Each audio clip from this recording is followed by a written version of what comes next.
रेहान ने देखा कि वह लाल आर्मर पहने व्यक्ति अपने अजीबोगरीब घोड़े से नीचे उतर रहा था। उसका भारी कवच उसकी हरकतों के साथ धीमे धीमे खड़खड़ाने की आवाज कर रहा था। उसकी आंखों में एक सर्द आभा थी, मानो वह अपनी अगली क्रूर कार्रवाई के लिए पूरी तरह तैयार हो। उसने उन दो लोगों की ओर कदम बढ़ाया, जो जमीन पर घुटनों के बल झुके हुए थे। उनके शरीर बुरी तरह से घायल थे। जगह जगह गहरे घाव और चोटों के निशान साफ दिख रहे थे। उनके कपड़े फटे हुए थे, और उनके आर्मर की टूट फूट के बीच से उनका घायल मांस झलक रहा था। उनकी हालत इतनी बदतर थी कि वे ठीक से खड़े भी नहीं हो पा रहे थे। लाल आर्मर वाला व्यक्ति जैसे जैसे आगे बढ़ा, उसके चारों ओर खड़े हथियारबंद लोग पीछे हटने लगे। उन्होंने अपने हाथों में पकड़े हथियारों को और कसकर पकड़ लिया, मानो उनकी उपस्थिति केवल उस व्यक्ति की क्रूरता को दर्शाने के लिए हो। लेकिन किसी ने भी उसके इरादों पर सवाल उठाने की हिम्मत नहीं की। पूरे माहौल में एक घना सन्नाटा छा गया। ऐसा लग रहा था जैसे समय ठहर गया हो। आसपास जमा भीड़ में से कोई भी आवाज नहीं कर रहा था। सबकी निगाहें लाल आर्मर वाले व्यक्ति पर थी, जैसे वे उसकी हरकतों के अगले पल का अंदाजा लगाने की कोशिश कर रहे हों। रेहान ने स्थिति का आकलन किया। तारांकन, यहाँ ऐसा लग रहा है जैसे ये सब आम हो, उसने मन ही मन सोचा। रेहान को एहसास हुआ कि यह बेस केवल बचे रहने की जगह नहीं थी। यहाँ के लोग छोटे छोटे गुटों में बंटे हुए थे, और हर गुट अपनी ताकत और संसाधनों के आधार पर दूसरे पर हावी होने की कोशिश करता था। इस क्रूर वातावरण में किसी की मौत या शोषण आम बात थी। कमजोरों की चीखें दबा दी जाती थी, और ताकतवर लोग अपने नियम थोपते थे।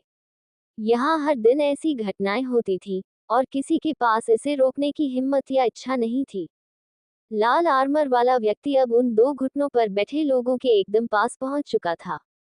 उनकी हालत देखकर कोई भी समझ सकता था कि वे अपना अंत करीब मान चुके थे। लेकिन उनके आसपास खड़े हथियारबंद लोग और भी पीछे हट गए, मानो उनकी नजरों के सामने कोई अघोषित सजा पूरी होने वाली हो। रेहान ने अपने चारों ओर खड़ी भीड़ की भावनाओं को महसूस किया। वे सब चुपचाप ये देख रहे थे, जैसे यह उनके लिए रोजमर्रा का तमाशा हो। रेहान ने अपनी मुट्ठी भींच ली। उसे ये सब नागवार गुजर रहा था, लेकिन उसने अपनी भावनाओं को नियंत्रण में रखा, क्योंकि वह जानता था कि ऐसे बेस में अनावश्यक हस्तक्षेप उसे भी मुश्किल में डाल सकता है। ये कौन है? रेहान ने धीरे से खुद से पूछा। उसकी आंखें अब उस व्यक्ति की हर हरकत को बारीकी से देख रही थी। रेहान ने देखा कि लाल आर्मर वाला व्यक्ति उन दो घुटनों पर बैठे लोगों में से एक के पास जाकर रुका। उसकी उपस्थिति इतनी भयावह थी कि आसपास खड़े लोगों ने अपनी सांसें थाम ली। उसने धीरे धीरे झुककर उस व्यक्ति के बालों को इतनी जोर से पकड़ लिया कि वह दर्द से तड़प उठा। तुम्हारी इतनी हिम्मत कैसे हुई? लाल आर्मर वाले ने गुस्से से गुर्राते हुए कहा। उसकी आवाज में क्रोध और धमकी का मिश्रण था। मेरे रेड क्लोक गुट को धोखा देकर तुम उस प्रताप के गुट में शामिल होने की कोशिश कर रहे थे। क्या तुम्हें लगता है कि तुम ऐसे बच जाओगे? उसके बाल खींचने से वह युवक दर्द से चीख रहा था। उसकी आंखों से आंसू बह रहे थे, और वह अपनी गलती के लिए माफी मांगने की कोशिश कर रहा था। लेकिन लाल आर्मर वाले की पकड़ और आवाज इतनी खतरनाक थी कि वह ठीक से बोल भी नहीं पा रहा था। सर, मुझसे गलती हो गई। मैं ऐसा दोबारा नहीं करूंगा, उसने टूटे फूटे शब्दों में कहा। लाल आर्मर वाले ने उसकी बात को पूरी तरह अनसुना कर दिया। उसने और जोर से उसके बाल खींचे और उसकी गर्दन झुकाकर उसे नीचे धकेल दिया। फिर उसने उसकी आंखों में घूरते हुए कहा, तुम्हें लगता है कि मेरे गुट को छोड़ना इतना आसान है? रेड क्लोक कोई साधारण गुट नहीं है, और इसे धोखा देने का मतलब है मौत। रेहान ने ये सब बारीकी से देखा। उसने अनुमान लगाया कि यह पूरी घटना गुटों के बीच की शक्ति संघर्ष का हिस्सा थी। ऐसा लग रहा था कि दोनों लोग रेड क्लोक गुट को छोड़कर प्रताप के गुट में शामिल होने का प्रयास कर रहे थे, जो शायद इस बेस का दूसरा सबसे ताकतवर गुट था। तुम्हारे जैसे गद्दारों के लिए मेरी गुट में कोई जगह नहीं है, लाल आर्मर वाले ने कहा। लेकिन गुट छोड़ने से पहले तुम्हें सजा भुगतनी होगी, ताकि बाकी लोग सीख लें कि मेरे खिलाफ जाने का अंजाम क्या होता है। उसने दूसरे व्यक्ति की ओर इशारा करते हुए अपने गुट के एक सदस्य को बुलाया। इसे खड़ा करो, उसने आदेश दिया। हथियारबंद आदमी तुरंत आगे आया और उस दूसरे घुटनों पर बैठे व्यक्ति को खींचकर खड़ा कर दिया। दूसरे व्यक्ति के शरीर पर चोट के निशान पहले से ही साफ दिख रहे थे। वह कांप रहा था और अपनी आंखें जमीन पर गड़ाए हुए था, मानो अपने आने वाले अंजाम को पहले से जानता हो। अब इन दोनों को वह सजा दी जाएगी जो गद्दारों के लिए तय है, लाल आर्मर वाले ने घोषणा की। उसकी आवाज इतनी ठंडी और निर्मम थी कि भीड़ में खड़े लोग और भी ज्यादा चुप हो गए। रेहान ने देखा कि लाल आर्मर वाला अपने गुट को शक्ति और डर के माध्यम से नियंत्रित करता था। ये स्पष्ट था कि उसकी सत्ता को चुनौती देने का मतलब था मौत। लाल आर्मर वाला व्यक्ति अपने हाथ हवा में उठाकर भीड़ की तरफ घूमा। उसकी आंखों में जलता हुआ क्रोध और उसकी उपस्थिति में एक गहरी धमकी थी। उसने भारी आवाज में कहा, तारानकन, जो भी मुझे धोखा देगा, उसका अंजाम यही होगा। मेरा गुट कोई खेल नहीं है, और यहाँ गद्दारों की कोई जगह नहीं है। तारानकन। इतना कहते ही उसने अपनी 2 उंगलियां ऊपर उठाईं। उसकी उंगलियों के बीच अचानक एक छोटी सी तेज आग जलने लगी। ये देखकर भीड़ में हलचल मच गई, लेकिन कोई भी व्यक्ति कुछ कहने या प्रतिक्रिया देने की हिम्मत नहीं कर पाया। रेहान, जो भीड़ के बीच खड़ा था, ये देख दंग रह गया। तारानकन, इसका मतलब यह इंसान म्यूटेंट लेवल पर है। तारानकन, उसने अपने मन में सोचा। उसकी नीली आंखें लाल आर्मर वाले इंसान पर टिकी रहीं। वह अब उसे बारीकी से देखने लगा। लाल आर्मर वाला व्यक्ति करीब 25 से 30 साल का दिख रहा था। उसका चेहरा साधारण था, लेकिन उसमें कठोरता और अनुभव झलकता था। उसके चेहरे पर कुछ गहरे खरोंच के निशान थे, जो उसकी खतरनाक जिंदगी की गवाही दे रहे थे। उसने अपनी जलती हुई उंगलियों को उस व्यक्ति की ओर बढ़ाया जिसके बाल उसने कसकर पकड़ रखे थे। वह धीरे धीरे झुका और अपनी आग जलती हुई उंगलियों को उस व्यक्ति के गाल के पास ले गया। आग की गर्मी को महसूस करते ही उस व्यक्ति की चीख निकल गई। उसका चेहरा जलने लगा, और उसकी त्वचा पर लाल निशान उभरने लगे। दर्द असहनीय था, लेकिन लाल आर्मर वाले की पकड़ ने उसे हिलने भी नहीं दिया। तुम्हारी यह सजा बस एक शुरुआत है, लाल आर्मर वाले ने ठंडे स्वर में कहा। तुम्हारे जैसे गद्दारों को मेरे गुट में छोड़ना मेरा अपमान है। तुम जैसे लोग सीखने के लिए पैदा हुए हो। रेहान चुपचाप इस पूरे दृश्य को देखता रहा। उसके मन में विचार चल रहे थे, तारानकन, ये व्यक्ति सिर्फ ताकतवर नहीं, बल्कि बेहद निर्दयी भी है। लेकिन ये सब देखने के बाद मुझे इसके गुट और इसकी ताकत को समझने का मौका मिलेगा। तारानकन। भीड़ के बीच सन्नाटा था। किसी ने भी विरोध करने की कोशिश नहीं की। लोग बस खड़े होकर देख रहे थे, जैसे ये रोजमर्रा की घटना हो। रेहान ने देखा कि इस बेस पर सत्ता और ताकत के इस खेल में भावनाओं के लिए कोई जगह नहीं थी। भीड़ के बीच रेहान खड़ा था। उसकी नजरें अब उन 2 लड़कों पर थीं। उसने गौर किया कि उनमें से एक वही मोटा लड़का था जिसने कल उसकी मदद की थी और उसे रास्ता दिखाया था। रेहान का स्वभाव हमेशा अच्छाई का कर्ज चुकाने वाला था। भले ही उस लड़के से उसका कोई गहरा नाता नहीं था, लेकिन उस लड़के ने उसकी 2 बार मदद की थी। अब रेहान देख सकता था कि लाल आर्मर वाला व्यक्ति उस मोटे लड़के के बाल पकड़ चुका था। वह लड़का दर्द से तड़प रहा था। ये दृश्य देखकर रेहान से रहा नहीं गया। भीड़ में खड़े लोगों के बीच से होकर वह आगे बढ़ा। उसकी चाल में आत्मविश्वास और उसकी आंखों में स्पष्टता थी। रेहान ने जोर से कहा, तारानकन, रुक जाओ। तारानकन। इस आवाज ने सन्नाटे को चीर दिया। लाल आर्मर वाले ने अपने हाथ रोक लिए और उसकी नजरें रेहान की तरफ घूमी। भीड़ भी रेहान की तरफ देखने लगी। लाल आर्मर वाले ने हल्की शैतानी हंसी के साथ कहा, तारानकन, अच्छा, तो तुम हो कौन, जो मुझे रोकने की बात कर रहे हो? क्या तुम्हें पता है तुम किससे बात कर रहे हो? तारानकन। रेहान ने बिना घबराए शांत स्वर में जवाब दिया, तारानकन, मैं यहाँ नया हूँ, लेकिन ये लड़का कल मेरी मदद कर चुका है। मुझे उसका एहसान चुकाना है। उसे छोड़ दो। इसके बदले जब मैं पृथ्वी पर वापस जाऊंगा, तो तुम्हें उसकी जगह भरने के लिए कुछ दे दूंगा। तारानकन।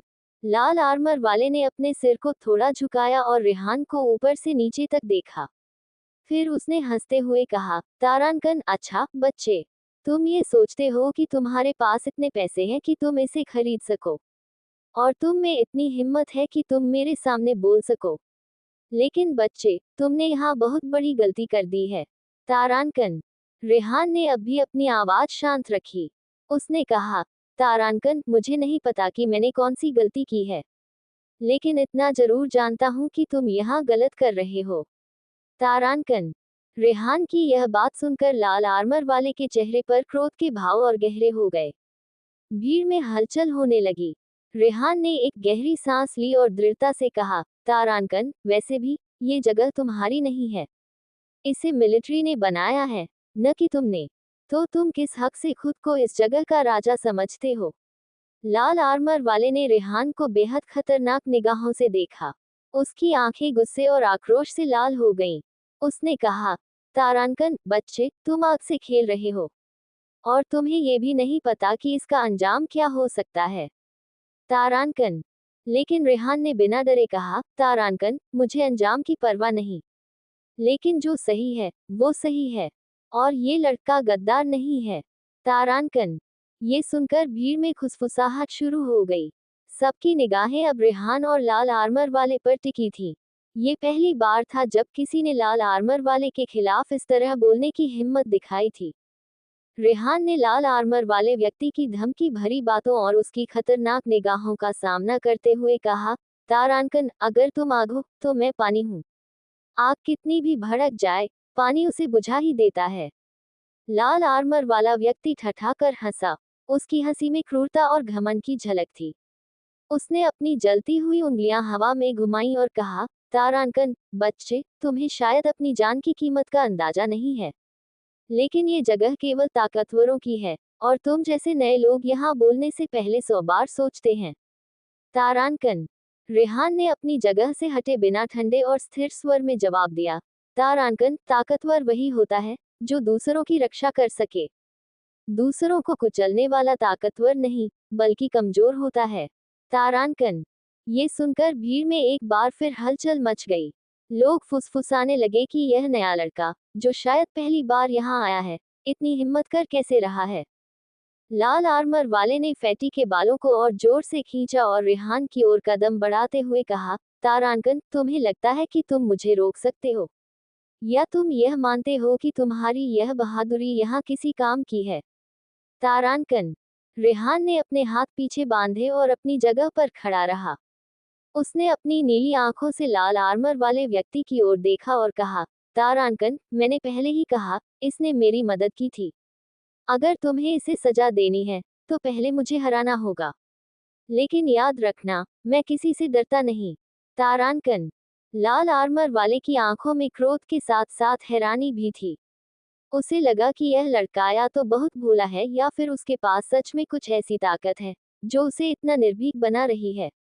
उसने अपने चारों ओर मौजूद सैनिकों को देखा और कहा, तारांकन, ठीक है, अगर यह इतना चाहता है तो इसे सबक सिखाना ही पड़ेगा। तारांकन। वह अपनी जलती हुई उंगलियों को घुमाते हुए रेहान की ओर बढ़ने लगा। आसपास खड़े लोग अब और पीछे हट गए। उन्हें लगा कि यहाँ अब एक जबरदस्त लड़ाई होने वाली है। रेहान जानता था वो उस इंसान से नहीं जीत सकता, भले ही वो कुछ भी करे। फिर भी रेहान ने अब तक जो सीखा था उसका इस्तेमाल करके बारे में सोचा और तैयार हो गया लड़ाई के लिए। अभी वो लाल बालों वाला लड़का रेहान पर हमला करता उससे पहले एक आवाज आई, तारांकन, रुक जाओ, निहल। यह आवाज कड़कदार और अधिकारपूर्ण थी, जिससे वहां मौजूद सभी लोग चौकन्ने हो गए। लाल आर्मर वाले ने धीरे धीरे अपना सिर घुमाया और उस दिशा में देखा जहां से आवाज आई थी। कुछ ही पलों में एक समूह वहां पहुंचा।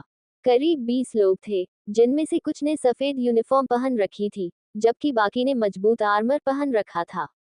उन सबके बीच सबसे आगे एक व्यक्ति खड़ा था, जिसने काले और हरे रंग का अनोखा आर्मर पहना हुआ था। उसका आर्मर चमकदार और उभरे हुए पैटर्न से भरा था, जो उसे बाकी लोगों से अलग और खतरनाक बना रहा था। उस व्यक्ति के पीछे खड़े 5 लोग अपनी अपनी डेविल सोल सवारी पर थे। उनकी सवारियां भी साधारण घोड़ों या जानवरों से बिल्कुल अलग थीं।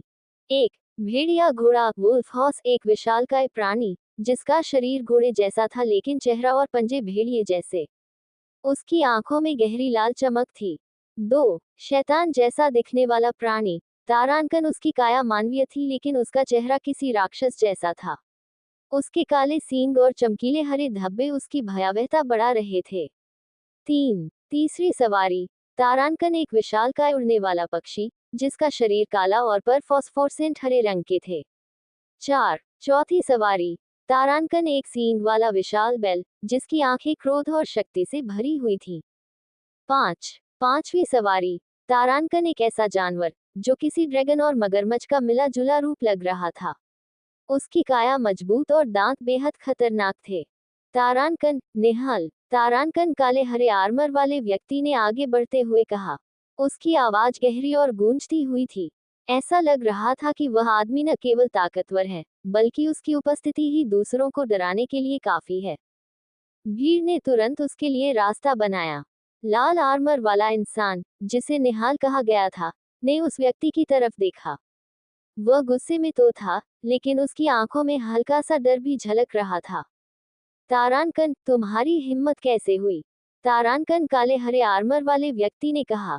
उसकी नजरें उस आदमी पर थी, जिसे निहाल ने पकड़ रखा था। फिर उसने निहाल की ओर देखते हुए कहा, तारानकन, ये बेस तुम्हारे व्यक्तिगत कानूनों से नहीं चलता। इन मामलों को सुलझाने के लिए सही प्रक्रिया है। अगर कोई गद्दार है, तो उसे सजा देने का हक सिर्फ गुट के प्रमुख को है, तुम्हें नहीं। ये सुनते ही निहाल ने उस आदमी के बाल छोड़ दिए, लेकिन उसकी आंखों में अब भी क्रोध और असंतोष झलक रहा था। जब वो रेहान पर हमला कर रहा था, तक भी उसने उस फेटी के बाल पकड़ रखे थे। भले ही इस ग्रह पर कानून नहीं है, फिर भी कोई भी अपनी मन मर्जी से काम नहीं कर सकता निहाल, और वैसे भी तुम्हारे भाई से मैंने बात कर ली है, वो यहाँ आता ही होगा। फिर वो बोला, अभी उन दोनों को छोड़ो, जिससे सुनकर वो लाल आर्मोर वाला लड़का पीछे हट गया। तभी रेहान ने भी उसे देखा। रेहान अभी सोच ही रहा था कि ये कौन है, तभी उसे आसपास से कुछ बातचीत की आवाजें सुनाई दी, जिससे रेहान को पता चला कि ये इंसान अभी इस बेस में मिलिट्री इंचार्ज है, जो टेलीपोर्टेशन हॉल का कमांडर है। रेहान ने काले हरे आर्मर वाले उस व्यक्ति को ध्यान से देखा। उसकी मजबूत काया, गहरी आवाज और अधिकारपूर्ण उपस्थिति से यह साफ था कि वह इस जगह का कोई आम व्यक्ति नहीं है। आसपास की फुसफुसाहटें और लोग उसे आदर भरी निगाहों से देख रहे थे। रेहान ने चारों ओर सुनी जाने वाली बातों से अंदाजा लगाया कि यह व्यक्ति टेलीपोर्टेशन हॉल का कमांडर था और इस बेस के नियम कायदों का पालन कराने के लिए जिम्मेदार था। रेहान के दिमाग में उस बेस की संरचना घूमने लगी। उसे मालूम था कि इस बेस में 3 प्रमुख गुट सबसे ताकतवर थे। रेहान ने दिमाग में उन 3 गुटों की संरचना और उनके महत्व को समझने की कोशिश की। उसने गाइड बुक से जो जानकारी हासिल की थी, उसे ध्यान में रखते हुए इन गुटों के बीच के संबंध और उनकी ताकत को बेहतर तरीके से समझा। ब्लैक स्टोकर गुट। तारानकन, ये गुट मुख्यतः मिलिट्री के लोगों से बना था। इसमें सैनिक, कमांडर और अन्य रणनीतिक अधिकारी शामिल थे। ब्लैक स्टोकर का मुख्य उद्देश्य बेस की सुरक्षा सुनिश्चित करना था, लेकिन ये गुट राजनीतिक तौर पर भी बेहद ताकतवर था। इसके नेता का नाम कर्नल रॉबर्ट क्रूगर था, जो एक अनुभवी योद्धा और अनुशासन प्रिय व्यक्ति था। ये गुट बाकी गुटों से शांत और व्यवस्थित माना जाता था, लेकिन जब भी इसे चुनौती दी जाती, तो यह अपनी ताकत दिखाने में पीछे नहीं हटता। रेड क्लोक गुट। तारानकन, ये गुट व्यापार और संसाधनों के नियंत्रण के लिए जाना जाता था। ये गुट भीमा और निहाल के नेतृत्व में काम करता था।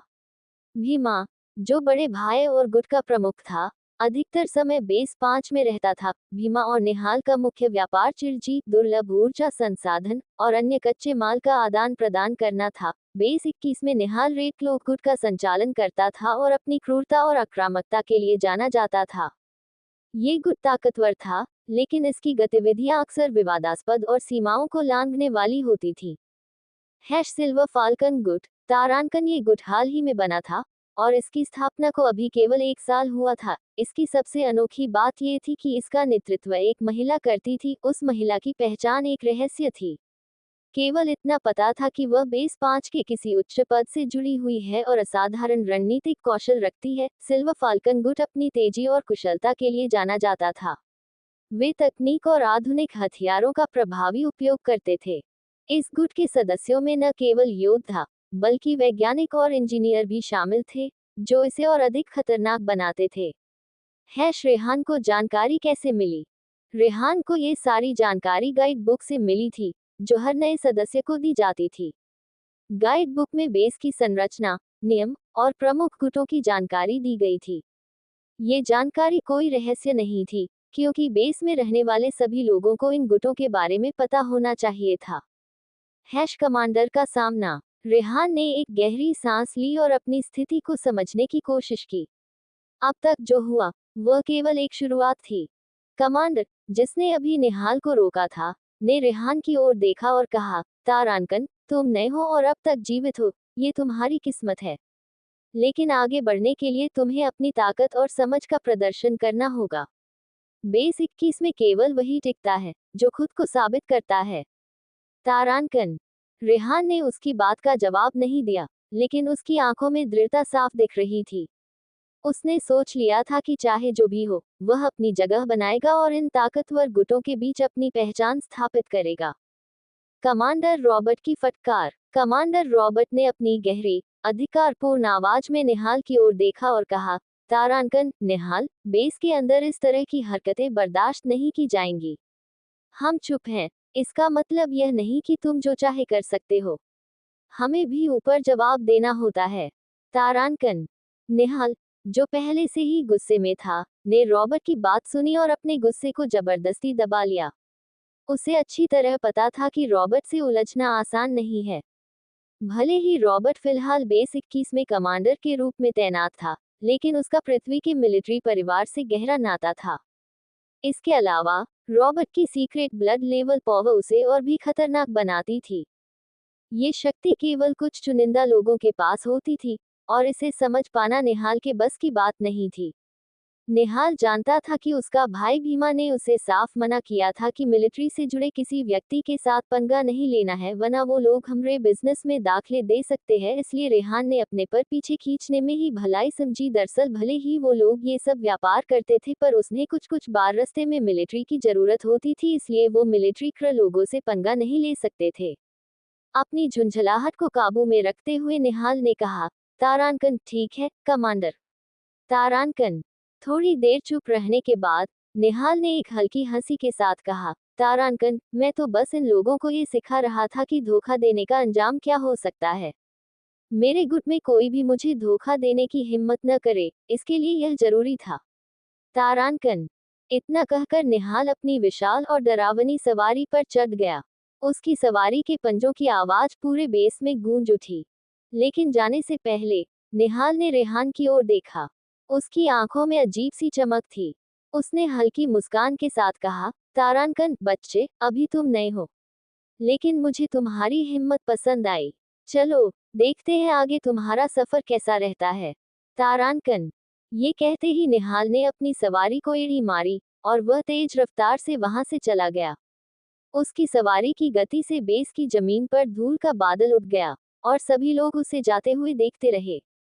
निहाल के जाने के बाद बेस के वातावरण में एक अजीब सी खामोशी छा गई।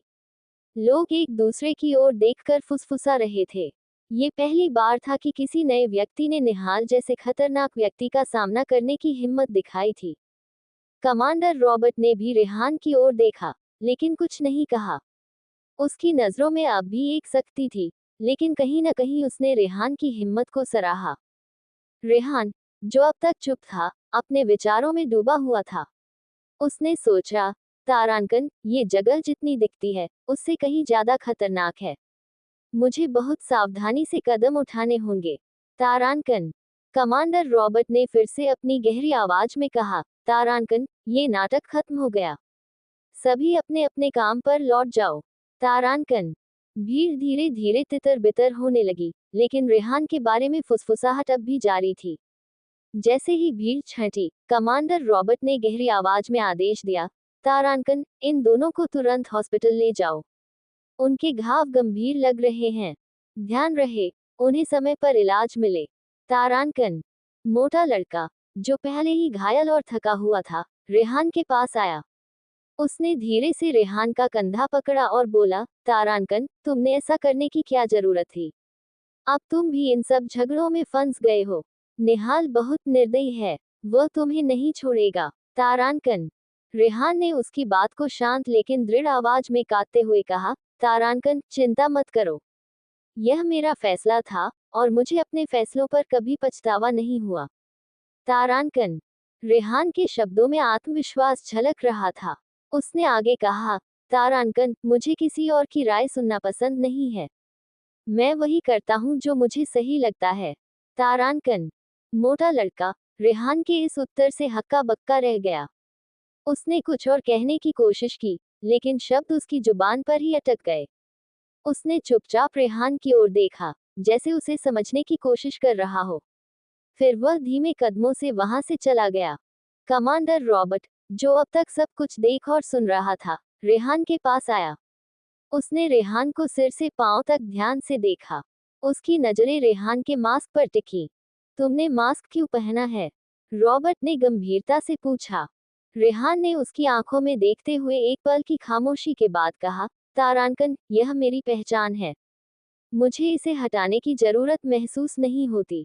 रॉबर्ट ने सिर हल्का सा झटकते हुए कहा, यहाँ ये सामान्य है। बहुत से लोग अपनी पहचान छुपाना पसंद करते हैं, लेकिन मास्क के पीछे कौन हो, ये छिपा नहीं रहेगा। इस बेस पर हर चीज की नजर रखी जाती है। सावधान रहना। रेहान ने हल्के से सिर हिलाया, लेकिन कुछ नहीं बोला। रॉबर्ट ने उसकी इस चुप्पी को एक जवाब समझा और पीछे हट गया। कमांडर ने सभी को आदेश देकर अपने काम में लगा दिया, लेकिन उसकी नजरें अब भी रेहान पर थीं। रेहान जानता था कि उसने एक नया शत्रु नहीं, बल्कि एक निरीक्षक बना लिया है। उसने सोचा, तारांकन, ये जगह जितनी दिखती है, उससे कहीं ज्यादा रहस्यमयी है। मुझे यहाँ न केवल सतर्क रहना होगा, बल्कि अपनी योजनाएं भी छिपाकर रखनी होंगी। तारांकन। फिर रेहान भी वहां से वापस अपने कमरे में चला गया। रेहान ने वो दूसरा खरगोश भी खत्म कर दिया, जिसमें से उसे 6 जिन पॉइंट मिले। अब रेहान के बेसिक जिन पॉइंट की गिनती पहले के 7 और अब 6 मिलाकर 13 हो गई थी। रेहान को अपनी बॉडी में कुछ ताकत बढ़ती महसूस हुई।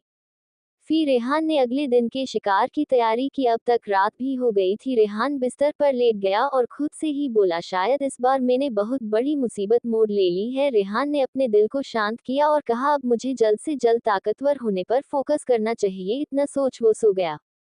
पर रेहान अनजान था कि बेस में एक कमरे में उसके बारे बात चल रही है और उसके खिलाफ साजिश रची जा रही है। अगले 3 दिन बेस 21 में रेहान के लिए बेहद चुनौतीपूर्ण रहे। निहाल ने पूरे बेस में ये घोषणा कर दी थी कि कोई भी रेहान से बात नहीं करेगा, नहीं कोई उसे सामान बेचेगा या उससे कुछ खरीदेगा। यह एक तरह से रेहान को सामाजिक रूप से अलग थलग करने की कोशिश थी, लेकिन रेहान को इससे कोई खास फर्क नहीं पड़ा। रेहान को अकेले रहना पसंद था, और इस स्थिति ने उसे और अधिक एकांत दे दिया। अपनी जरूरतों को पूरा करने के लिए उसने एक योजना बनाई। जब भी वह बेस लौटता, वह देखता कि मोटा लड़का, जिसने पहले उससे सहानुभूति जताई थी, चुपचाप बेस के बाहर एक सूखे पेड़ के पास उसका जरूरी सामान रख देता। इसके बदले में रेहान अपनी शिकार की गई सामग्री का आधा हिस्सा उसे दे देता। इन 3 दिनों में रेहान ने खुद को और ज्यादा मजबूत बनाने की दिशा में काम किया। उसने अपनी नई तकनीक सुफ्लोवे का अभ्यास शुरू किया। ये तकनीक उसे खाने को जल्दी और प्रभावी ढंग से पचाने में मदद करती थी, खासकर एलियंस को, जिन्हें वह शिकार करता था। हर दिन सुबह जल्दी रेहान बेस से बाहर चला जाता और जंगल में शिकार करता। उसने इन 3 दिनों में 10 से अधिक हरे खरगोश जैसे एलियंस का शिकार किया। इन एलियंस के मांस से उसने अपनी ऊर्जा को बढ़ाया और अपने जिन पॉइंट्स को मजबूत किया। 3 दिनों के भीतर उसके जिन पॉइंट्स 13 से बढ़कर 39 हो गए। रात को रेहान देर से बेस लौटता। वह थका हुआ होता, लेकिन उसकी आंखों में आत्मविश्वास की चमक साफ झलकती। उसे अपनी ताकत में बढ़ोतरी महसूस हो रही थी। हालांकि बेस के भीतर माहौल बदल चुका था। निहाल की धमकियों और आदेशों ने सभी को रेहान के खिलाफ कर दिया था। लोग उससे दूरी बनाए हुए थे और उसे एक बाहरी व्यक्ति की तरह देख रहे थे। लेकिन रेहान ने इसकी परवाह नहीं की। उसने मन ही मन सोचा, मुझे किसी की मदद की जरूरत नहीं। मैं अकेला आया हूं और अकेला ही ताकतवर बनूंगा। निहाल की यह चालें मुझे रोक नहीं सकती। रेहान को यह एहसास नहीं था कि बेस के एक कोने में उसके खिलाफ साजिश रची जा रही थी। निहाल और उसके समर्थक रेहान को सबक सिखाने की योजना बना रहे थे। निहाल ने अपने लोगों से कहा, ये लड़का बहुत ज्यादा हिम्मत कर रहा है। हमें इसे जल्द से जल्द खत्म करना होगा। रात को बिस्तर पर लेटे हुए रेहान ने खुद से कहा, शायद इस बार मैंने बड़ी मुसीबत मोल ले ली है, लेकिन मुझे अपनी ताकत बढ़ाने पर ध्यान देना होगा। यही मेरी प्राथमिकता है। ये सोचते हुए वह सो गया, लेकिन उसे यह नहीं पता था कि आने वाले दिन और भी खतरनाक होने वाले हैं। अगले दिन रेहान अपने बिस्तर से उठा और अपनी रोजमर्रा की गतिविधियों को पूरा किया। ये सुबह का बहुत जल्दी का समय था, इसलिए बेस के चारों ओर सन्नाटा पसरा हुआ था। तैयार होने के बाद रेहान ने अपनी गाइड बुक को खंगालना शुरू कर दिया। इन पिछले दिनों में रेहान ने कई हरे खरगोशों का शिकार किया था और उनकी ऊर्जा को अपने भीतर समाहित किया था। लेकिन अब उसे महसूस हुआ कि इन खरगोशों से उसे और जिन पॉइंट्स नहीं मिल रहे थे। गाइड बुक के अनुसार हर प्रकार के एलियन से एक निश्चित सीमा तक ही जिन पॉइंट्स प्राप्त किए जा सकते हैं। उसके बाद उसी प्रकार के एलियन से पॉइंट्स हासिल करना नामुमकिन हो जाता है। रेहान ने गहराई से सोचा।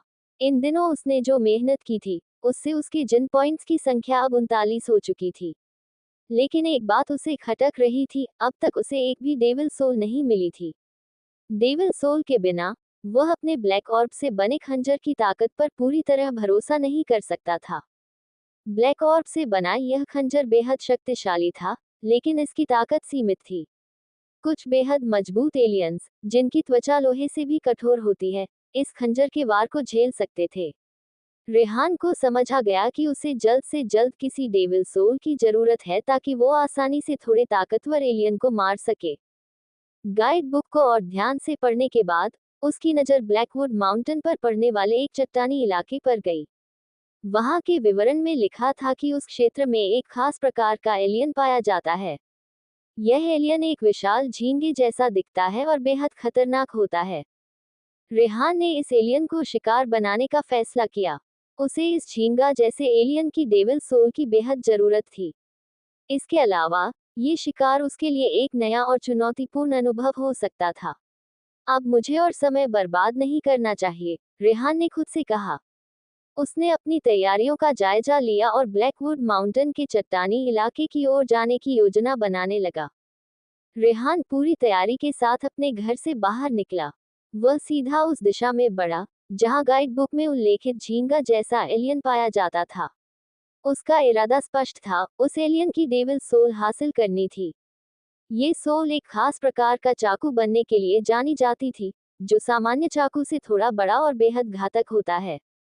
रेहान को ऐसी ही किसी चीज की जरूरत थी, क्योंकि वह एक कुशल assassin की तरह क्लोज फाइट और अचानक हमलों में माहिर था। रेहान ने बेस से बाहर निकलते हुए अपने आसपास की स्थिति का जायजा लिया। उसने देखा कि कुछ लोग दूर से उसकी हरकतों पर नजर रख रहे थे। वे शायद निहाल के आदमी थे, जो रेहान के हर कदम पर निगाहें जमाए हुए थे। लेकिन रेहान ने उन्हें नजरअंदाज किया और अपने रास्ते पर बढ़ता रहा। वह धीरे धीरे ब्लैकवुड माउंटेन के चट्टानी इलाके के करीब पहुंचने लगा। यहाँ का माहौल पूरी तरह से वीरान था। चारों तरफ घने जंगल थे, जिनमें ऊंचे ऊंचे पेड़ हवा में लहरा रहे थे। इन पेड़ों की छाल मोटी और गहरे भूरे रंग की थी, जिन पर काए और जंगली बेलें चढ़ी हुई थी। नीचे की जमीन सूखी, बंजर और पत्थरों से भरी हुई थी। जगह जगह पर घास के छोटे छोटे गुच्छे दिखाई दे रहे थे। वातावरण में एक हल्की सी सड़ांध की गंध फैली हुई थी, जो शायद वहां रहने वाले एलियंस के कारण थी। इस इलाके में प्रवेश करते ही रेहान सतर्क हो गया। उसने काले कपड़े पहन रखे थे, जो उसे इस जंगल के अंधेरे में लगभग अदृश्य बना रहे थे। उसका चेहरा गंभीर और आंखें चौकस थीं। रेहान ने अपने बैग से एक विशेष प्रकार का स्प्रे निकाला। ये स्प्रे इंसान की आभा और गंध को छिपाने के लिए इस्तेमाल होता था। उसने इसे अपने ऊपर छिड़क लिया। अब उसके शरीर से जंगली घास की महक आने लगी, जिससे वह अपने आसपास के वातावरण में घुल मिल गया। वही वो लोग जो रेहान का पीछा कर रहा थे, वो लोग अचानक वापस चले गए थे, इसलिए रेहान ने उन्हें नजरअंदाज ही किया। वह धीरे धीरे एक खुली जगह की ओर बढ़ा, जहां पर चट्टानें बिखरी हुई थीं। ये जगह एक वेली जैसी लगती थी, लेकिन वास्तव में ये जंगल के बीच का एक छोटा सा चट्टानी क्षेत्र था। यहाँ की हवा घनी और भारी थी, जैसे किसी अदृश्य खतरे का संकेत दे रही हो। रेहान ने चुपचाप अपनी जगह बनाए और आसपास के इलाके का मुआयना करने लगा। उसने महसूस किया कि यह जगह किसी युद्ध क्षेत्र जैसी लग रही थी। जमीन पर गहरे खरोंचों के निशान थे, जैसे किसी प्राणी ने अपने पंजों से मिट्टी को खुरचा हो। आसपास के कुछ पेड़ टूटे हुए थे। रेहान ने पास में ही पड़े एक हथेली के सीजे के पतह को उठाया और जोर से जंगल में फेंका। रेहान ने अपने बैग से एक छोटा सा पत्थर निकाला। उसने उसे अपनी पूरी ताकत से उस दिशा में फेंका जहां उसे लगा कि एलियन हो सकता है। पत्थर के गिरने से एक तेज आवाज हुई जो पूरे जंगल में गूंज गई। रेहान ने अपने हरकतों को धीमा कर लिया और ध्यान से उस ओर देखने लगा जहां पत्थर गिरा था। रेहान द्वारा फेंके गए पत्थर की आवाज जंगल की खामोशी को चीरते हुए गूंज उठी। कुछ पल के लिए माहौल पूरी तरह शांत हो गया, लेकिन फिर अचानक आसपास से सूखी पत्तियों की सरसराहट और हल्की सी फड़फड़ाहट की आवाजें सुनाई देने लगी। रेहान ने अपनी स्थिति को थोड़ा बदलकर घास के झुरमुट में और अधिक छिपा लिया। उसकी आंखें अब पूरी तरह चौकस थीं। तभी उसने एक सुनहरी चमक सी देखी। ये चमक एक हल्की परछाई के रूप में हवा में उछली और चट्टानों के ऊपर आकर ठहर गई। परछाई की गति न तो बहुत तेज थी और न ही बहुत धीमी। रेहान ने ध्यान से उस परछाई की दिशा में देखा। उसके सामने एक झींगे जैसा एलियन दिखाई दिया। यह एलियन आकार में लगभग एक कबूतर जितना बड़ा था। उसका शरीर सुनहरे रंग का था, जो हल्की धूप में चमक रहा था। उसके पंख आरी की धार जैसे नुकीले थे और उसके पीछे एक लंबी, पतली पूंछ लहराती हुई हिल रही थी। पूंछ के सिरे पर एक छोटा सा कांटा जैसा हिस्सा था, जो उसकी लड़ाई की क्षमता को दर्शाता था। रेहान ने अपनी गाइड बुक में इस एलियन के बारे में पढ़ा था। ये स्प्लिंटर फ्लाई के नाम से जाना जाता था। इसकी विशेषता इसकी अद्भुत गति और पंखों की घातक धार थी। हालांकि गाइड बुक के अनुसार इसकी त्वचा बेहद कमजोर थी। ये हरे खरगोश जैसे एलियन से भी कमजोर थी। इसके बावजूद इसकी तेज गति इसे एक खतरनाक शिकारी बनाती थी। रेहान ने अपनी स्थिति का जायजा लिया और मन ही मन एक योजना बनाई। उसने खुद को पूरी तरह शांत रखा, क्योंकि वह जानता था कि स्प्लिंटर फ्लाई की गति इतनी तेज थी कि एक भी चूक उसे गंभीर नुकसान पहुंचा सकती थी। अब उसे सही समय पर सही हमला करना था। रेहान ने स्प्लिंटर फ्लाई को ध्यान से देखा और अपने अनुभव के आधार पर समझा कि यह एलियन अकेला नहीं हो सकता। स्प्लिंटर फ्लाई आमतौर पर झुंड में रहते हैं और अपने समूह के अन्य सदस्यों के साथ तालमेल बनाकर शिकार करते हैं। उनकी यह विशेषता उन्हें और भी खतरनाक बनाती थी। रेहान को गाइड बुक से ये भी पता था कि झुंड में होने पर वे अपने पंखों का उपयोग करके एक साथ हमला कर सकते हैं, जिससे दुश्मन के बचने की संभावना न के बराबर होती है। हालांकि रेहान ने खुद को शांत रखा। वह जल्दबाजी करने के मूड में नहीं था। उसने अपनी स्थिति का फायदा उठाने का फैसला किया और आसपास के इलाके का जायजा लेने लगा। वह अभी ब्लैकवुड माउंटेन के बाहरी इलाके में था, जहां केवल बेसिक लेवल के एलियन पाए जाते थे। यह क्षेत्र इतना खतरनाक नहीं था, लेकिन फिर भी यहाँ के एलियंस को हल्के में नहीं लिया जा सकता था। आसपास का इलाका काफी वीरान था। चट्टानों के बीच सूखी घास और बिखरे हुए पत्ते पड़े थे। इक्का दुक्का छोटे पेड़ खड़े थे, जिनकी शाखाएं सूखी और टूटी हुई थी। सूरज की हल्की रोशनी पेड़ों के बीच से छनकर आ रही थी, जिससे माहौल थोड़ा सा सुनहरा दिखाई दे रहा था। हवा में एक अजीब सी गंध थी, जो मरे हुए जानवरों और सड़ी हुई पत्तियों के मिश्रण की तरह लग रही थी। रेहान ने अपनी पोजीशन को और मजबूत किया। वह एक चट्टान के पीछे छिप गया और अपने चारों ओर ध्यान से देखने लगा। उसका ध्यान पूरी तरह सतर्क था, क्योंकि उसे पता था कि अगर उसने जरा भी लापरवाही की, तो यह उसके लिए घातक साबित हो सकता है। अब उसकी नज़र स्प्लिंटर फ्लाई के हर मूवमेंट पर थी। एलियन शांत था, लेकिन उसकी छोटी छोटी हरकतों से यह साफ पता चलता था कि वह किसी चीज को भांपने की कोशिश कर रहा है। रेहान ने यह भी देखा कि आसपास के इलाके में हल्की फुल्की हरकतें हो रही थी, जो इस बात का संकेत थी कि और भी फ्लाई आसपास हो सकते हैं। हालांकि रेहान ने खुद को शांत रखा। वह जल्दबाजी करने के मूड में नहीं था। उसने अपनी स्थिति का फायदा उठाने का फैसला किया और आसपास के इलाके का जायजा लेने लगा। वह अभी ब्लैकवुड माउंटेन के बाहरी इलाके में था, जहां केवल बेसिक लेवल के एलियन पाए जाते थे। यह क्षेत्र इतना खतरनाक नहीं था, लेकिन फिर भी यहाँ के एलियंस को हल्के में नहीं लिया जा सकता था। रेहान ने फिर अपने बैग में से एक क्रॉसबो निकला। ये क्रॉसबो ज्यादा बड़ा नहीं था और पोर्टेबल था। रेहान ने उसमें एक ब्लैक ओक तीर निकला। उसने क्रॉसबो लोड किया। उसने तीर के साथ एक धागा बांधा था जो थोड़ा इनविजिबल जैसा दिख रहा था। ये धागा भले पतला था, पर यह बहुत ताकतवर था। ये धागा 200 किलो के भार को झेल सकता है।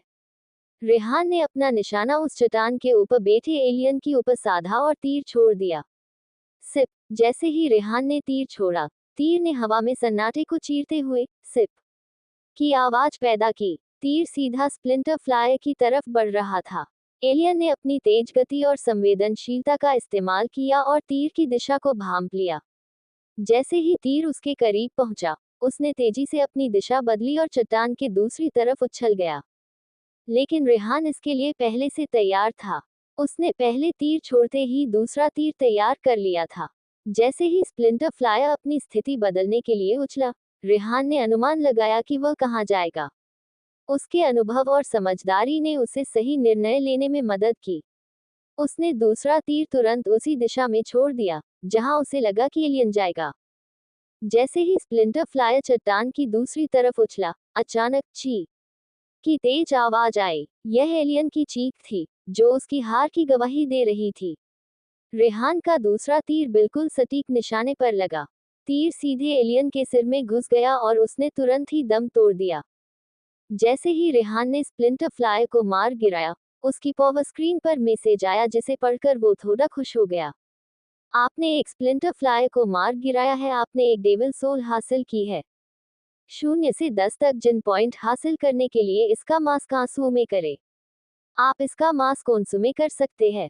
आपको इससे कोई भी सोल क्रिस्टल हासिल नहीं कर सकते हैं।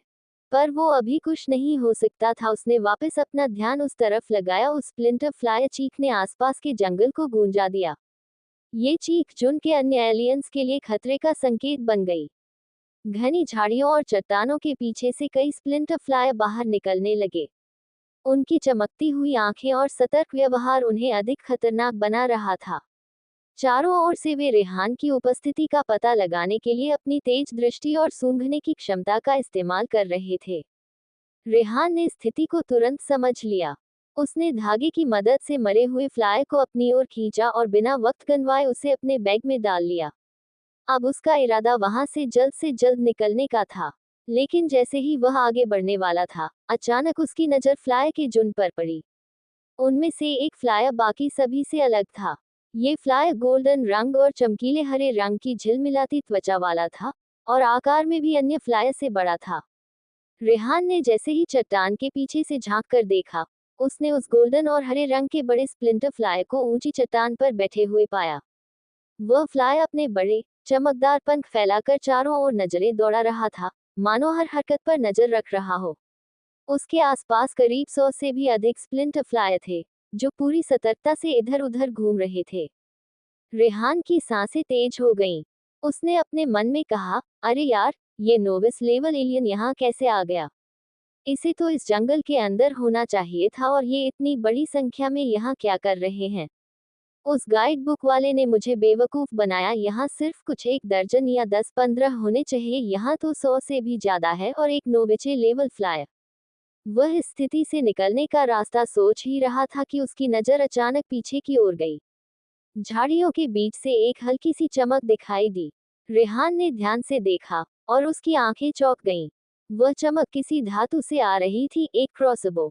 उसे अब स्पष्ट हो गया कि वहां कोई और भी मौजूद है। उसने उस व्यक्ति को ध्यान से देखा। वह एक काले नकाब में था और उसकी मुद्रा किसी शिकारी की तरह सतर्क थी। रेहान की नजरें उस पर टिक गईं, लेकिन इससे पहले कि वह कुछ समझ पाता या अपनी प्रतिक्रिया देता, उस काले नकाब वाले ने अपनी क्रॉसबो उठा ली और फायर कर दिया। स्विश शिश, तीर हवा को चीरता हुआ रेहान की तरफ बढ़ा। तीर हवा को चीरता हुआ तेजी से रेहान की तरफ बढ़ा।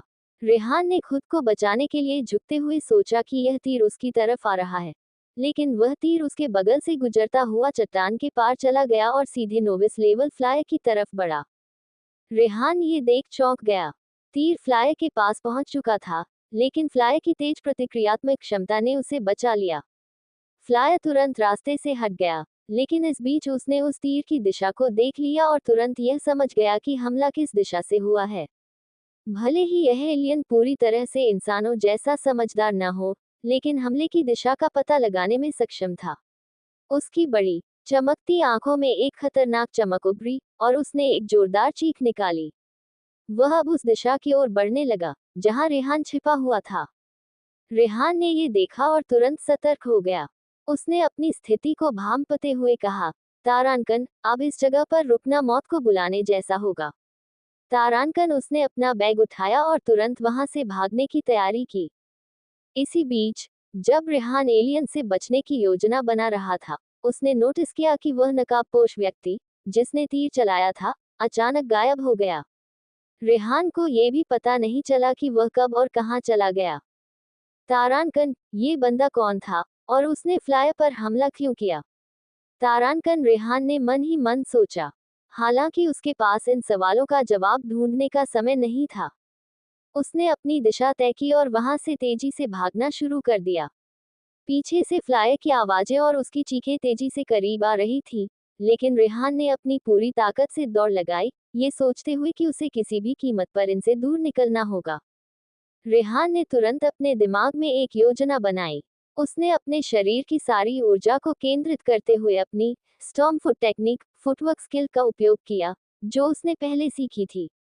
इस तकनीक ने उसके पैरों में अद्भुत गति और स्थिरता दी। रेहान गति अचानक दोगुनी हो गई और वह जंगल के रास्तों पर बिजली की तरह दौड़ने लगा। उसके पीछे 40-50 बेसिक लेवल एलियन और एक नोविस लेवल फ्लायर लगातार उसका पीछा कर रहे थे। उनकी तेज चीखें और बाहरी पंखों की आवाजें रेहान को सचेत रखे हुए थीं। अब आगे, मुझे हर हाल में बेस तक पहुंचना होगा, रेहान ने खुद से कहा। वह बेस की ओर तेजी से भाग रहा था, लेकिन तभी उसकी नजर आगे की ओर गई। वह नकाबपोश व्यक्ति कुछ दूरी पर खड़ा था, लेकिन इस बार उसने अपनी क्रॉसबो को रेहान की तरफ तान रखा था। ये बंदा फिर से मेरे रास्ते में आ गया, रेहान ने अपने दांत पीसते हुए सोचा। जैसे ही उसने देखा कि नकाबपोश क्रॉसबो का ट्रिगर खींचने वाला है, रेहान ने तुरंत अपनी दिशा बदल ली। स्विश शिश, तीर हवा को चीरते हुए निकला, लेकिन वह रेहान को छूने से पहले ही उसकी बदली हुई दिशा के कारण पीछे आ रहे एलियंस में से एक बेसिक लेवल एलियन को जा लगा। ग्रो! एलियन जोरदार चीख के साथ वहीं गिर पड़ा और मर गया। ये देखकर बाकी एलियन और भी गुस्से में आ गए। उन्होंने नकाबपोश को नहीं देखा था, इसलिए उन्हें लगा कि रेहान ने ही उनके साथी को घायल किया है। अब उनकी चीखें और अधिक खतरनाक हो गईं, और उन्होंने और तेज गति से रेहान का पीछा करना शुरू कर दिया। कमाल है, यह आदमी तो मुझे मरवा कर ही छोड़ेगा, रेहान ने गुस्से में अपने दांत मींचते हुए सोचा। हालांकि अब ये स्थिति और भी गंभीर हो गई थी। एलियंस ने रेहान को अपना मुख्य निशाना मान लिया था और पूरी ताकत से उसकी ओर बढ़ रहे थे। रेहान को पीछे मुड़कर देखने की भी हिम्मत नहीं हो रही थी। भागते भागते उसने महसूस किया कि वह अनजाने में ब्लैकवुड फॉरेस्ट की ओर बढ़ रहा है। ये जंगल खतरनाक और अज्ञात जीवों से भरा हुआ था। ओ नहीं, ये दिशा तो और भी खतरनाक है, रेहान ने खुद को कोसते हुए कहा। लेकिन अब वापस लौटने का कोई रास्ता नहीं था। उसने अपनी गति को और बढ़ाया, क्योंकि उसके पीछे के एलियंस उसकी जान के पीछे पड़े थे। ब्लैकवुड फॉरेस्ट के बड़े और डरावने पेड़ अब रेहान को नजर आने लगे थे। हर तरफ घनी झाड़ियां दिखाई देने लगी थी। वह नकाबपोश अब कहीं दिखाई नहीं दे रहा था। रेहान ने मन ही मन सोचा, यह आदमी कौन है? और क्या ये सिर्फ मुझे मरवाने के लिए आया था? हालांकि ये सोचने का समय नहीं था। रेहान को अपनी जान बचाने के लिए हर हाल में तेजी से आगे बढ़ते रहना था। ये बेवकूफ फ्लायर मेरा पीछा अब नहीं छोड़ रहे हैं, रेहान ने जलाकर कहा। रेहान के पैरों की गति धीमी होने लगी थी। तारानकन, स्टॉर्मफुट टेक्निक। तारानकन के बावजूद लगातार आधे घंटे तक भागते रहने के कारण उसकी ऊर्जा खत्म होने लगी थी। उसके पीछे आ रहे बेसिक और नोविस लेवल फ्लायर उसे लगातार घायल कर रहे थे। उनकी तेज धारदार पंख और नुकीले पंजे, हर वार के साथ, रेहान की त्वचा को चीरते हुए हल्के लेकिन गहरे घाव कर रहे थे। रेहान के शरीर से खून बहने लगा था। हल्के घाव होने के बावजूद, लगातार खून बहने से उसकी ताकत घटने लगी थी। वह महसूस कर सकता था कि उसके शरीर की ऊर्जा तेजी से खत्म हो रही थी। तारानकन, अगर यह ऐसे ही चलता रहा, तो ये फ्लायर मुझे जिंदा नहीं छोड़ेंगे, उसने अपने दांत भींचते हुए सोचा। अगर पहल उसका शरीर ही उस अजीब लॉकेट की वजह से ताकतवर नहीं हुआ होता तो वो अब तक मर जाता, पर रेहान जनता था ये सब अभी बेकार है। भले उसका शरीर मजबूत था, पर वो अभी भी इस हद तक नहीं था कि वो आसानी से इन एलियन के झुंड से लड़ सके। भागते भागते उसने ब्लैकवुड फॉरेस्ट के बड़े डरावने पेड़ों को दूर से देखा। हालांकि जंगल अभी काफी दूर था, लेकिन वह धीरे धीरे उसकी ओर बढ़ रहा था। तारानकन, ब्लैकवुड फॉरेस्ट, इससे बेहतर और कुछ नहीं हो सकता, तारानकन, रेहान ने अपने आप से कहा। वह जानता था कि यह जंगल खतरनाक था, लेकिन यही खतरा उसे एक मौका भी दे सकता था एलियंस को चकमा देने का। जैसे जैसे वह जंगल के करीब पहुंच रहा था, उसके घावों से खून तेजी से बह रहा था। हर कदम के साथ उसकी थकान बढ़ती जा रही थी।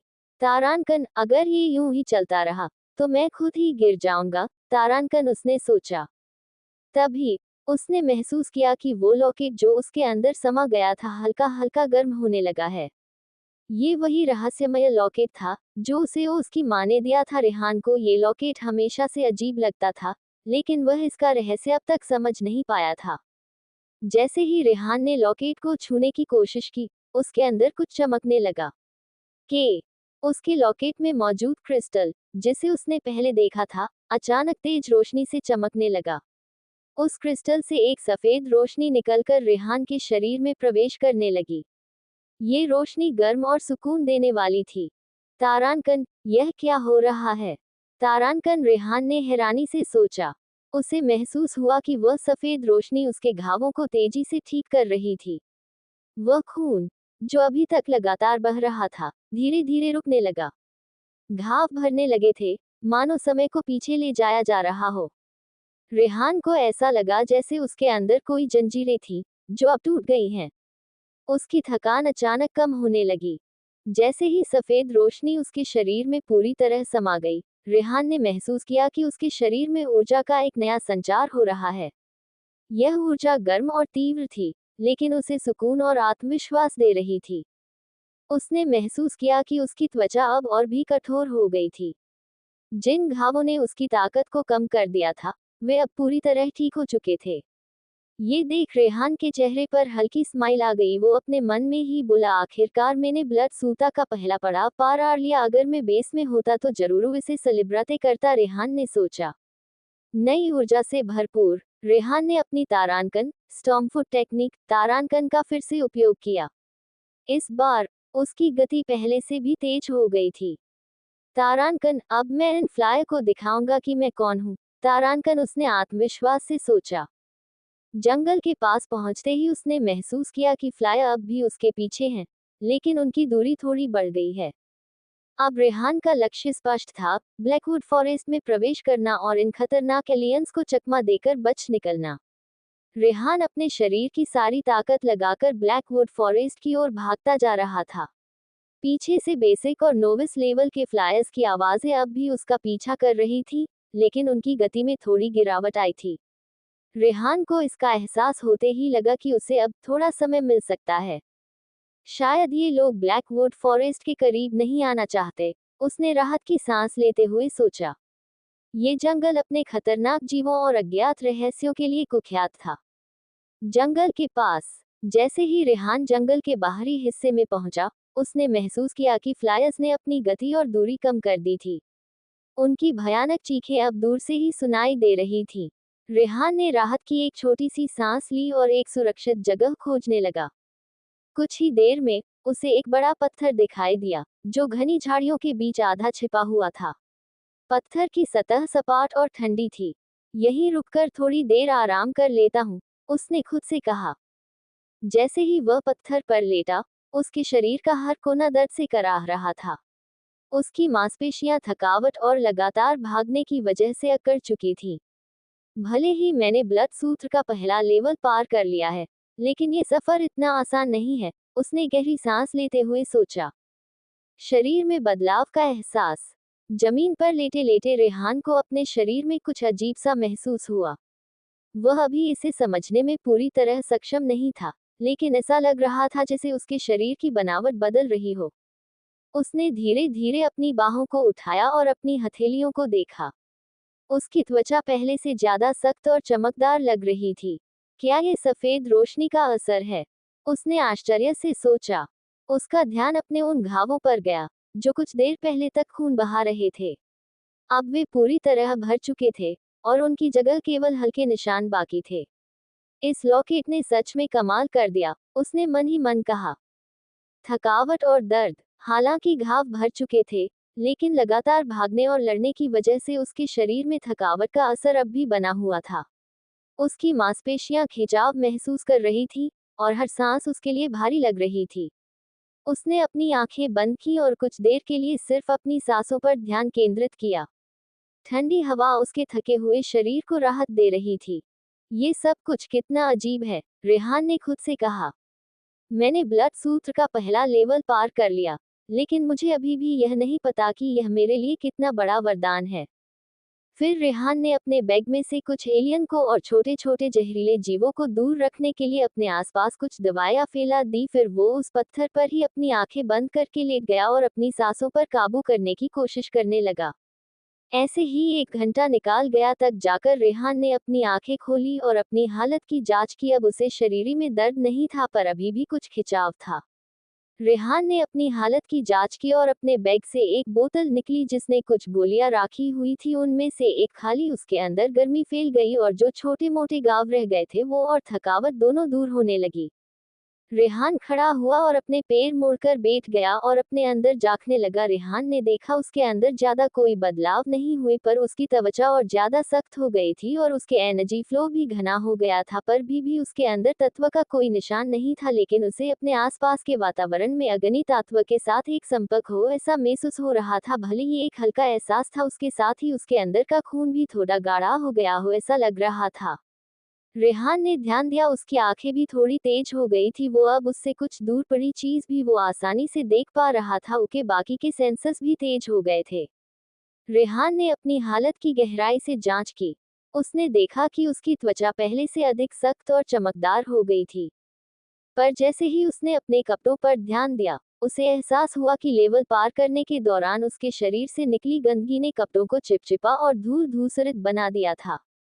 उन पर मिट्टी और खून के धब्बे भी साफ नजर आ रहे थे और कुछ बदबू भी आ रही थी। मुझे पहले खुद को साफ करने और फिर लॉकेट की दुनिया में जाने की जरूरत है, रेहान ने सोचा। वह अपने बैग से एक छोटी सी पानी की बोतल निकालने ही वाला था कि तभी उसे दूर से हल्की आवाज सुनाई दी। आवाज सुनते ही रेहान सतर्क हो गया।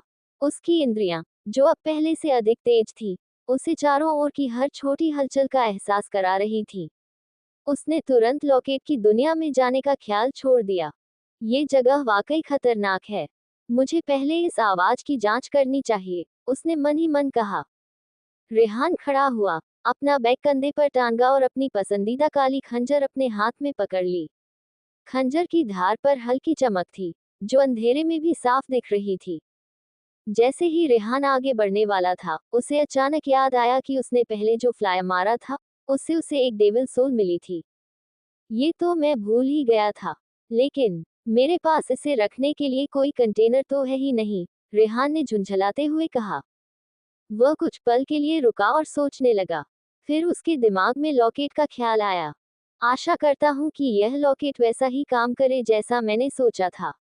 अगर ऐसा नहीं हुआ, तो ये डेविल सोल बर्बाद हो जाएगी, रेहान ने खुद से कहा।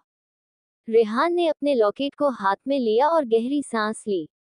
उसने अपनी आंखें बंद की और लॉकेट की ऊर्जा पर ध्यान केंद्रित किया। कुछ ही क्षणों में उसे महसूस हुआ कि वह एक अलग ही दुनिया में प्रवेश कर चुका है। जब उसने अपनी आंखें खोली, तो सामने का दृश्य देख उसकी आंखों में चमक आ गई। लॉकेट की दुनिया पहले की तरह रहस्यमय और अद्भुत लग रही थी। वहां का वातावरण शांत था, लेकिन हवा में हल्की ऊर्जा तरंगे बह रही थी। रेहान ने ध्यान से देखा कि वहां एक फ्लाई एलियन का धुंधला रूप मंडरा रहा था। उसके चारों ओर सफेद धुआं फैला हुआ था।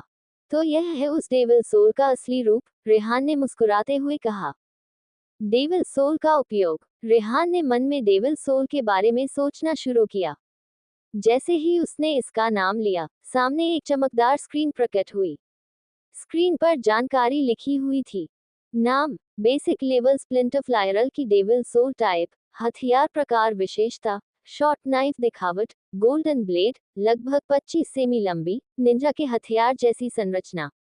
रेहान ने बिना देरी किए डेविल सोल को सक्रिय करने का निर्णय लिया। जैसे ही उसने सहमति दी, सफेद धुआं तेजी से उसके चारों ओर घूमने लगा और उसके हाथों की ओर बढ़ा। कुछ ही क्षणों में उसके हाथ में एक शॉर्ट नाइफ प्रकट हो गया। ये नाइफ किसी साधारण हथियार की तरह नहीं था। उसकी ब्लेड सुनहरी रंग की थी, जिस पर हल्की सी रोशनी की लहरें दौड़ रही थी। ये कम से कम 25 सेंटीमीटर लंबा था और उसकी धार इतनी तेज थी कि रेहान को लगा जैसे ये किसी भी चीज को आसानी से काट सकता है। ये वाकई अद्भुत है, रेहान ने नाइफ को अपने हाथ में घुमाते हुए कहा। रेहान ने नाइफ का वजन और उसकी संतुलन का परीक्षण किया।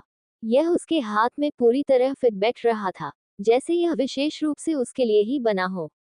अब मुझे इसे आजमाने का मौका चाहिए, रेहान ने खुद से कहा। वैसे भी रेहान ऐसे नाइफ चलने में बहुत माहिर था। लॉकेट की दुनिया से बाहर निकलने से पहले उसने आसपास का माहौल एक बार फिर से जांचा।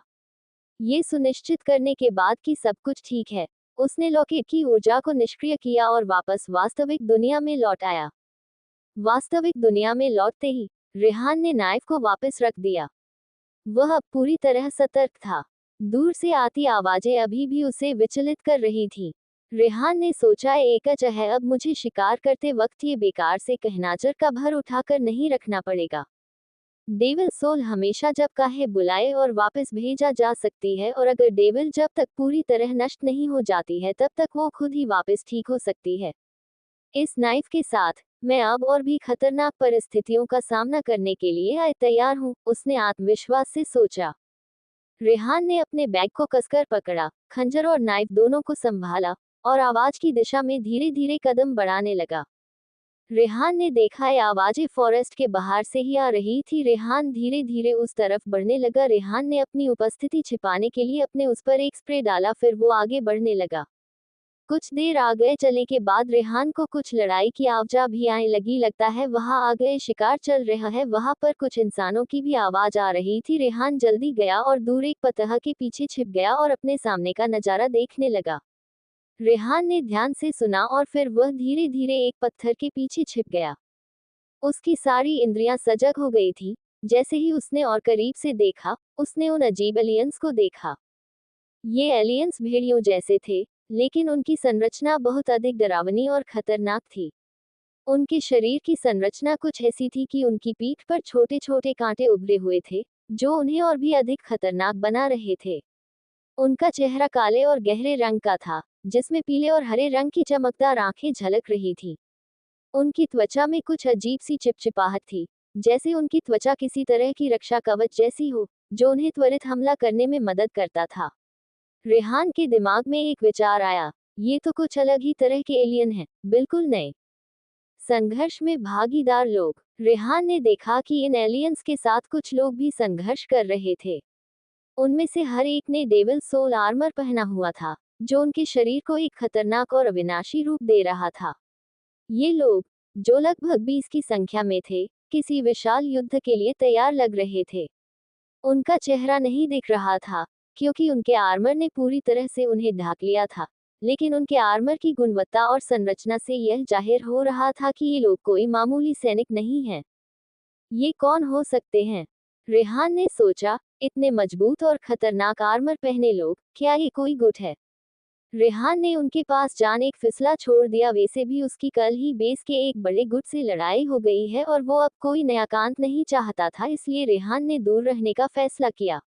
तभी रेहान की नज़र उस ग्रुप में एक इंसान पर गई जिसने अपने हाथों में कुछ आग जला रखी थी और उसका आर्मोर पूरा रेत था। ये देख रेहान को पता चला गया ये कोई और नहीं, निहला ही था।